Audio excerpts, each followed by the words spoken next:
ऐसी किताब जो शैतान ने लिखी, जिसमें शैतान ने न सिर्फ अपनी शक्ल बनवाई बल्कि जन्नत की तस्वीर भी बनवाई।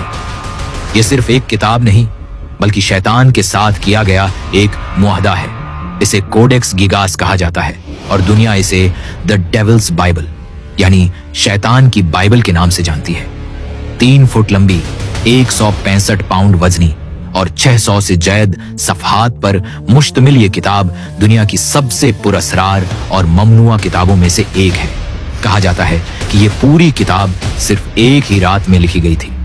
एक राहिब को संगीन जुर्म के 22 मौत की सजा सुनाई गई। उसने वादा किया कि अगर उसे सिर्फ एक रात दी जाए तो वो ऐसी किताब तैयार करेगा जिसमें तमाम इंसानी इल्म कैद होगा। उसे मोहलत दी गई, लेकिन आधी रात तक उसे एहसास हुआ कि वो अकेला ये किताब मुकम्मल नहीं कर पाएगा। तब उसने एक और खौफनाक कदम उठाया।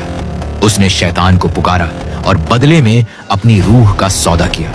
सुबह जब बाकी राहिब वापस आए तो किताब मुकम्मल थी और उसमें एक ऐसा सफ़हा था जिस पर एक बड़ी और खौफनाक शैतान की तस्वीर बनी थी। ये दुनिया की वाहिद मजहबी किताब है जिसमें पूरा एक सफ़हा सिर्फ शैतान के लिए मखसूस है। उसके बाद आते हैं अमलियात, जादुई दुआएं, आसिब निकालने के तरीके और ऐसे उलूम जो हमेशा छुपाए जाते रहे हैं। किताब में बाइबल के दोनों हिस्से शामिल हैं और शैतानी रसूमात। सबसे खौफनाक बात यह है कि इस किताब के कुछ सफ़हात गायब हैं, जिनके बारे में कहा जाता है कि उनमें मुस्तकबिल की शैतानी पेशीन गोइयां थीं। जहां भी ये किताब गई वो जगह या तो आग में जल गई या वीरान हो गई। अब ये किताब स्वीडन की नेशनल लाइब्रेरी में बंद है और आम इंसानों को ना इसे देखने दिया जाता है ना छूने।